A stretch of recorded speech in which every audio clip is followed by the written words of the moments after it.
A gente está pensando um pouquinho na saúde da mulher. Tem uma perguntinha até que tem a ver com isso, tá certo? Que você participa pela nossa enquete e responde hashtag sim, hashtag não no WhatsApp 12 99716 7989. Você já tomou a vacina contra o HPV? 63% dizendo que sim. No próximo bloco a gente traz o resultado final, então participe com a gente. Além de participar da enquete, você também pode mandar sua dúvida, perguntar qualquer coisa sobre esse assunto ou sobre alguma questão ginecológica. A doutora Nájila está aqui para responder, tá bom? A gente vai apresentar ela já para vocês. E use a hashtag falando nisso para concorrer a esse par de ingressos para o Cinemark, tá? Vai ser sorteado no último bloco. A gente está esperando a sua participação. E aqui a gente leva muito a sério a saúde da mulher, que é tão importante a gente conversar sobre isso, com certeza, né? Sim, a gente vai falar sobre prevenção, riscos do HPV, também sobre os avanços da medicina como a cirurgia robótica, que vem transformando os tratamentos. E para esclarecer tudo sobre esse assunto, além das suas perguntinhas, a gente recebe aqui no estúdio ela que é ginecologista obstetra, a doutora Nájila Taifor. Que bom ter você aqui, boa tarde. Olá, boa tarde, obrigada Boa tarde, pelo convite, doutora. estou muito feliz de estar aqui com vocês. A gente também fica muito feliz com a sua participação. Doutora, vamos começar a falar sobre os cânceres ginecológicos que existem, quais são e quais são os mais comuns? Então, o câncer ginecológico, tirando a mama, né, que é o que a gente tem, a gente vai falar dos cânceres da pelve, útero no Brasil, ovário, endométrio e a vulva, né, que é muito pouco olhada normalmente. Então, esses são os tumores mais frequentes na mulher.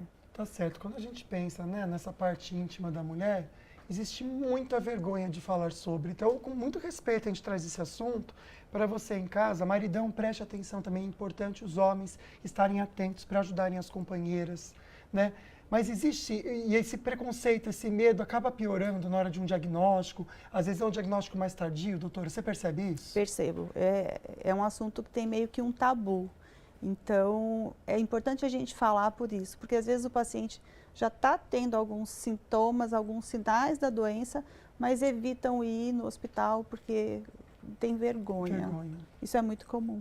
Doutora, o exame Papa Nicolau, ele ainda é o principal, assim, exame para prevenção? É o principal exame para prevenção. É um dos poucos tumores que a gente consegue fazer um exame preventivo. Então, é muito importante. Tá certo. Doutora, a gente levou esse assunto para o Açaí Colina junto com a Flávia. Vamos lá ver a primeira perguntinha. Eu estou aqui na Açaí Colinas com a Fátima. Fátima, eu quero saber, você vai no ginecologista? Sim, vou sim. Você já ouviu falar da endometriose? Já. Conhece alguém que tem? É, da minha família, graças a Deus, ninguém tem. E você já ouviu falar de algumas características, né, de quem tem endometriose, que dá cólica, que às vezes pode ter algum problema para engravidar? Você conhece um pouco dessa doença? Cliente, eu já vi falar, muitas que tem. Muitas. Ontem mesmo tem uma menina que trabalha com a gente que ela falou que tem. É daqui do salão. Daqui? Daqui.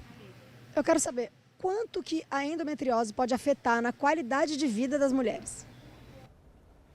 É uma das doenças que mais atrapalha na qualidade de vida e na vida funcional da mulher. Então,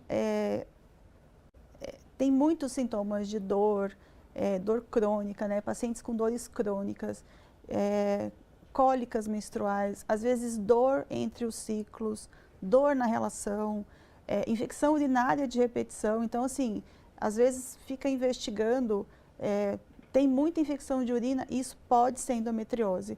E se a gente pensar em questão de dor, a gente pensa que essa paciente não trabalha direito, não dorme direito, não cuida do seu dia a dia. Então, interfere muito. Acho que é uma das piores doenças que interfere no estilo de vida e na qualidade da mulher. Pensando na endometriose, doutora, vamos entender o que seria a endometriose, mas também como que é feito o diagnóstico. É algum exame específico? O Papa Nicolau, por exemplo, dá para ver isso já ou não? Não, a gente não consegue ver só se tem lesão vaginal, porque às vezes tem lesão na vagina. Mas o principal sintoma é o bate-papo, é a conversa. Então, assim, quando a paciente chega com esses sintomas, a gente não pode ter tabu de perguntar como é o seu xixi, se para evacuar ou para fazer cocô você tem dor. Perguntar da relação sexual. Então, o diagnóstico é clínico, mas a gente tem os exames, ressonância, ultrassom, que acabam ajudando, mas a gente já tem essa hipótese. E agora falando do HPV, porque a gente colocou da enquete, né, perguntando se você já tinha se vacinado contra o HPV. A vacina contra o HPV, doutora, ela deveria ser obrigatória? Ela é obrigatória para meninos e meninas ou deveria ser? Não, ela não é obrigatória, está no calendário vacinal, mas a gente não obriga ninguém a tomar nenhuma vacina. Na verdade, a gente não pode obrigar. A gente tem campanhas, as campanhas é o único câncer que a gente consegue evitar, Olha só. né? Tanto em meninas quanto câncer de pênis também. Sim. Então, a gente sempre orienta a tomar. Eu acho que o tabu dessa vacina é que muitas pessoas acharam que fosse algo precoce e fosse de alguma maneira incentivar a criança a buscar entender mais ou até mesmo ter relação, né?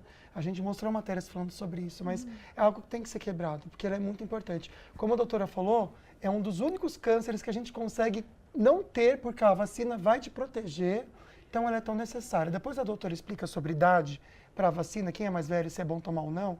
Mas vamos pensar um pouquinho nas perguntinhas que estão chegando, que nem a Lena Santos mandou para a gente, ela é de Taubaté. Vamos ler a perguntinha dela. Boa tarde, eu amo o programa de vocês. Eu fazia o exame Papa Nicolau todos os anos. Depois que vi uma entrevista de um médico falando que é arriscado até dar câncer por fazer muito Papa Nicolau, não fiz mais. Isso é verdade, doutora? Não, gente. Que médico que falou isso, né? Não é verdade, pelo amor de Deus. Quanto mais se vê, melhor é, na verdade, Sim. né? Claro que não precisa ir todo dia fazer Papa Nicolau, né, Não, doutora? De quanto tempo é legal a pessoa fazer? Então, anual. A gente orienta anual. E quando a gente tem algum exame que a gente pode colocar junto com a coleta do Papa, que é a pesquisa do HPV.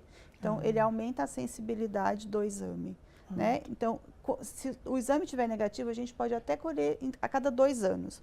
Mas, normalmente, o Papa ele tem uma falha até de 25%. Então, o ideal é que colha todo ano mesmo. Tá certo. E quais são os avanços que tem nos tratamentos e até na cirurgia para tratar o HPV, doutora? Então, a gente não trata o HPV, a gente trata a lesão que o HPV proporciona. Então, com relação ao colo do útero, a gente não tem tratamentos novos, né? O que a gente trata, ou a gente tira essa lesão, né? Que é uma cirurgia excisional, ou a gente pode fazer cauterizações e aí entra o laser. O laser entra como uma novidade para o tratamento, menos álgico, né? A gente sente menos dor. Então, a gente trata... O fato da gente ter o HPV não significa que a gente precise tratar. Acho que isso é bom esclarecer. Né? Interessante. Às vezes a gente faz o exame do Papa e mostra que a pessoa tem o HPV, mas ela não tem a lesão. Então, por isso que a gente precisa do acompanhamento, porque a gente trata a lesão, a gente não trata o vírus. Dá para ter o HPV sem ter a lesão, Sim. E deixando a lesão lá, pode ser que venha a se tornar um câncer. É esse que uma o problema. doença evolutiva. Ah, tá. Então, ele começa como uma lesão pré-câncer e se a gente não trata essa lesão, ela evolui para um câncer. Você vê como é importante até tirar, porque aí você pode também, ao tirar a lesão, realmente está cortando essa possibilidade de ter um câncer. Olha que carinho especial que o Renato mandou para a gente aqui pelo nosso WhatsApp. Pode mandar também. Ele colocou o hashtag falando nisso, está concorrendo um par de convites para cinema. Hoje é um dia especial, exatamente há um mês a Ana estreava no programa. Olha, nem eu tinha lembrado, Renato. Dia 4 Obrigada. hoje, né? Eu entrei dia 4 de agosto, hoje é dia Isso. 4 de setembro, é Que verdade. gracinha. Muito Fiquei legal. feliz com a sua lembrança, viu? Ele tirou um print até do dia que você estreou. Foi o dia da estreia. O dia que estreou o cenário também, né, Sim, amiga? Muito sim, legal. sim. Bacana. Fiquei muito feliz, obrigada, viu? Muito querido. A gente vai mostrar o Instagram da Nájila. Isso pode ser boa, bem lembrado, amiga. Até para o pessoal que está em casa que tiver com alguma perguntinha, vamos acessar e mostrar para vocês aí em casa, então, na tela, por favor. Ó, é @doutora DRA Nájila Taifur, como tá escrito aí para vocês, tá? Tá bem na tela para vocês, como é um nome diferente, né, doutora? Para todo mundo conseguir encontrar. Lá tem muito conteúdo sobre a ginecologia, ela é ginecologista obstetra, referência no assunto. Então é só seguir, se tiver alguma dúvida, mande pra gente. E se não conseguir passar aqui no programa, a doutora Nájila vai adorar receber a mensagem de vocês no Instagram dela, tá bom? Tá certo. Vamos para o intervalo, a gente já volta com mais perguntinha, não sai daí. De volta ao assunto do dia para ver o resultado final da nossa enquete. Uma perguntinha importante que traz um alerta junto também, dependendo da resposta. Você já tomou a vacina contra HPV? Até então, quem votou com a gente trouxe o seguinte resultado. Olha, mudou totalmente, Mudou hein? totalmente. 34% apenas dizendo que sim e 65% dizendo que não. Não dá mais tempo de participar da enquete, mas dá para participar ainda com a gente, mandando suas dúvidas, tá? Com a hashtag Falando Nisso, você concorre a esse par de ingressos aqui que está na mão do meu amigo Lucas, pelo 12997167989. Pois é, a doutora Nájila está respondendo as nossas perguntinhas. Muito bom a gente ser bem amparado com uma pessoa que realmente sabe, né? Passando conteúdo para a gente. Doutora, tem outra pergunta, direto do açaí. Vamos lá. Eu estou aqui no Açaí Colinas com a Raquel. Raquel, quero saber de quanto em quanto tempo que a senhora vai no ginecologista? Agora eu vou uma vez por ano fazer todos os meus exames de rotina. Você já teve alguma época da vida que você teve alguma questão que precisava ir mais, ou algum sinal de alerta, que você ficou preocupada? Quando eu era mais jovem, né, eu ia duas vezes, né? Agora que eu vou uma vez só, mas não sinal, é por rotina mesmo. Então, eu quero saber aí do estúdio, quais sinais que as mulheres não devem ignorar, que tem alguma questão ginecológica por ali? Bom, dor, né? Dor é um dos sintomas que eu acho que a mulher tem muito aquilo de ficar, é normal ter dor, né? Então a gente é acostumada, é treinada a suportar isso, mas dor não é normal. Então qualquer tipo de dor, a gente deve procurar o profissional competente. Sangramento na relação também é uma coisa que não é normal. Dor na relação não é normal. Corrimento com odor fétido também não é normal. E uma menstruação dolorosa também não é normal. Então, assim, essas coisas elas precisam ser olhadas com outro olhar quando acontece. Tá certo. A gente recebeu uma perguntinha aqui, aliás, uma coisa que a gente precisa destacar, tá? Você que está em casa e quiser participar sem falar o nome, super pode, é só explicar pra gente. Não quero que o nome apareça. A gente tira, tá bom? Boa tarde para você que mandou a pergunta. Comenta o seguinte, tive HPV em 97. Na época que adquiri esse vírus, ainda se chamava HPV. Hoje é mais conhecido como IST. Fui mãe aos 37 anos, meu filho está imune. Hoje ele tem 21 anos. Infelizmente, meu filho perdeu a oportunidade de tomar essa vacina. Vamos explicar essa questão da idade e a vacina. Porque eu sei que é incentivado aquelas crianças e pré-adolescentes. Sim. Mas a gente que já é adulto, pode tomar a vacina? Pode. Na verdade, é o calendário do SUS, né? O calendário do Brasil. As crianças de 11 a 14 anos, tanto menino quanto meninas, têm indicação de tomar no posto. Agora, a gente pode tomar essa vacina nas clínicas de vacinação. E eu acho que pode e deve, né? Hoje a gente vê um aumento dos cânceres, tanto de colo de útero quanto de pênis em homem. Então, por isso que os homens também têm que tomar. Então, se não tomou, ele pode tomar em uma clínica de vacinação. Doutora, eu quero saber sobre a fertilidade, né? Em quem teve ou depois que tratou, enfim, como é que fica a fertilidade nesse caso? No câncer? Então, depende do quão avançado essa doença está, a gente consegue preservar a fertilidade, tá? Mas tem critérios muito bem definidos para a gente conseguir preservar o corpo do útero, porque a intenção é salvar a mulher. Sim. Né? Então, a gente precisa ter os critérios de que a gente não vai colocar essa mulher em risco. Sim. Mas a gente consegue, sim, preservar a fertilidade em alguns casos. Tá certo. Outra perguntinha que a gente recebeu é da querida Rosângela, que bom ter sua companhia aqui de São José. Ela disse que não tomou a vacina e a pergunta dela é sobre isso. Estou na menor idade, já na menopausa há 12 anos. Preciso tomar a vacina do HPV, doutora? Então, hoje a gente vê que a gente tem um pico de incidência de câncer de colo de útero nas mulheres até 40 anos.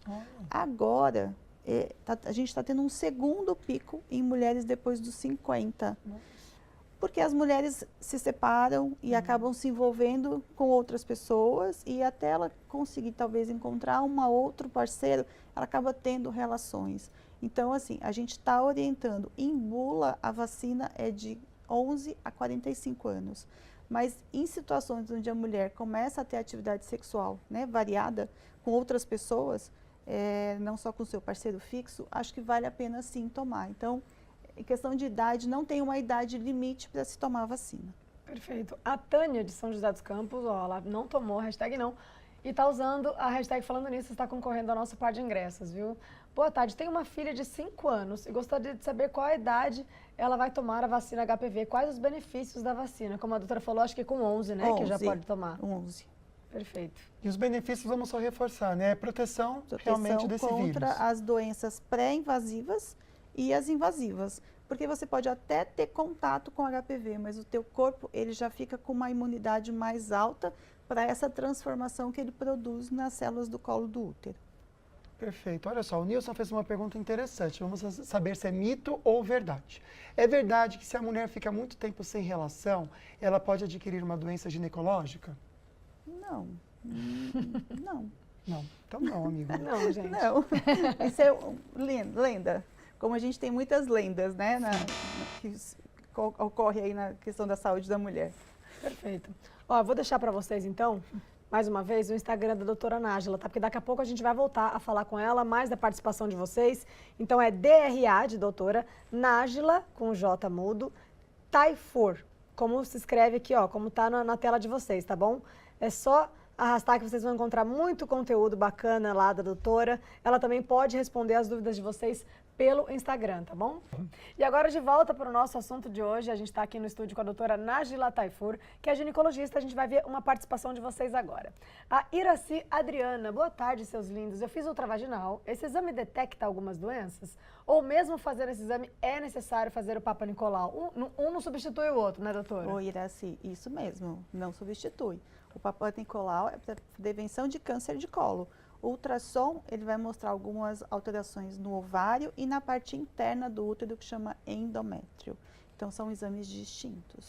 Doutora, a gente comentou do laser, até para queimar, né, esse HPV, essas verruguinhas que se formam, mas a doutora também entende muito da cirurgia robótica. Né? Eu queria saber como ela se aplica na saúde da mulher, íntima da mulher, né?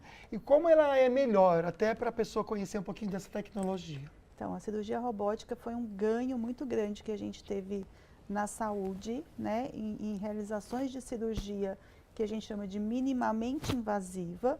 Então, são cirurgias onde a gente manipula um robô acoplado ao paciente, né? Às vezes as pessoas não entendem como é uma cirurgia robótica, né? Acho que o robô opera sozinho, não. A gente coloca os braços, né, do robô acoplado ao paciente e o médico cirurgião é que faz todos os movimentos para o robô fazer.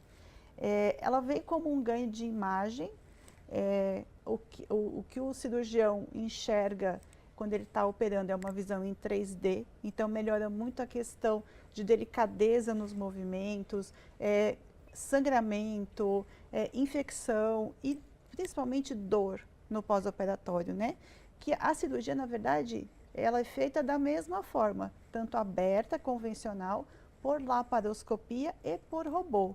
A questão é o que ele ganha no pós-operatório, né? Então, a gente tem uma precisão muito maior. Doutora, em quais casos que são indicados a cirurgia robótica? Assim, é um procedimento seguro? Toda pessoa tem indicação para poder fazer, caso haja necessidade? Como é que funciona isso? É super seguro, quando é feito por uma equipe especializada naquilo, né? Hoje a gente não tem muitos médicos, acho que tem 5% dos cirurgiões que conseguem fazer porque é um treinamento um pouco longo. Quais cirurgias que podem ser feitas? Na verdade, todas, porque ela é uma via cirúrgica. Hoje a gente tem as cirurgias para tratamento de câncer de colo de útero, que a gente não pode fazer por cirurgia minimamente invasiva, tá? Isso é laparoscopia ou cirurgia robótica. Então, para esse tipo de câncer, a cirurgia convencional aberta é o que é indicada, visto alguns estudos que mostraram algumas complicações. Mas todas as outras, a gente tem um ganho muito grande. Endometriose é uma cirurgia que é muito mais bem realizada quando a gente faz por via robótica. Tá certo. Mais perguntinhas de vocês? Outra pergunta anônima e tudo bem, viu, gente? Pode mandar assim também. Fiz exame de transvaginal e meu endométrio estava com espessura 20. A médica alertou uma possível menopausa precoce. Precoce. Isso realmente pode indicar espessura, doutora? Eu não conhecia isso. Não. A espessura, na verdade, ele varia muito de acordo com a fase do ciclo menstrual que a gente está. Então, se ela está perto de menstruar ou se ela está logo após a menstruação, acaba que ele muda essa espessura. Agora, o fato de estar 20 e ela está na menopausa, precisa ser investigado, porque esse valor está um pouco acima do que a gente espera. Eu entendo que é uma pergunta sem muitos detalhes, Sim, sim. mas normalmente na menopausa a gente tolera até 8 milímetros. Olha só. Então está um pouco acima, acho que precisa ter um pouco de atenção com esse exame. Sim, por isso que é importante sempre procurar um especialista como a doutora Nájila. Isso. A Marta mandou pra gente, eu fiz o exame e foi detectado pólipos dentro do útero. É grave? Gostaria de saber se preciso fazer cirurgia. Então, não é grave, ele pode dar um pouco de sangramento aumentado e tem um risco de associação de até 1 a 2% com o câncer de endométrio. Então, normalmente, quando a gente faz a detecção de pólipos, a orientação é que se tire esses pólipos para análise dessa peça. Tá certo. Tá?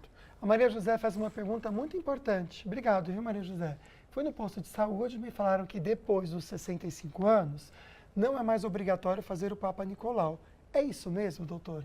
Pela Organização Mundial de Saúde, tem essa questão dos 65 anos, mas tem um porém. É 65 anos se o paciente nunca teve nenhuma alteração no Papa. Então, se nesse tempo todo que ela colhe o Papa Nicolau nunca deu alterado, sim, o paciente ele pode aumentar um pouco esse tempo de coleta. Pode ser mais espaçado, Pode ser né, mais essa consulta. espaçado.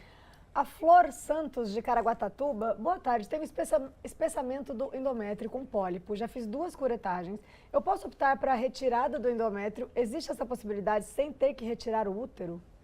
É interessante isso. Dá para retirar o endométrio Dá. e o útero não? Dá para tirar, Flor, é isso mesmo. A gente faz uma cirurgia onde a gente retira todo esse endométrio. Que interessante. Então dá para fazer sem precisar tirar o útero. Interessante, certo. Dá sim. A Andréa mandou uma pergunta legal também. Obrigado, viu? Adoro a participação de vocês. Fiz uma estereoscopia e retirei um pólipo endometrial com 49 anos. Hoje estou com 53 anos. Esse pólipo pode voltar novamente? Manda a hashtag falando nisso, Andréa, para concorrer ao convite de cinema daqui a pouquinho, tá bom? Que desse jeito que você fez, não entra no sistema. Tem que ser hashtag falando nisso, como está aqui. Ainda dá tempo, né? Dá tempo. Andréia, pode voltar. O pólipo, mesmo que a gente retire ele pode se formar de novo, porque ele se forma dessa parte interna aí do útero. Então, o fato de você ter tirado não te exime de ter outros. Então, por isso que é importante você ter o acompanhamento com o seu ginecologista para detectar se realmente possa aparecer de novo. Doutora, a gente estava falando da cirurgia robótica, que eu fiquei até curiosa. Como é uma cirurgia também com muita tecnologia, né? Acho que muitas pessoas também devem pensar, e talvez seja isso, você até pode me explicar, sobre o acesso a essa cirurgia. Quais os maiores desafios que a gente encontra para as pessoas terem acesso a uma cirurgia dessa, como a cirurgia robótica?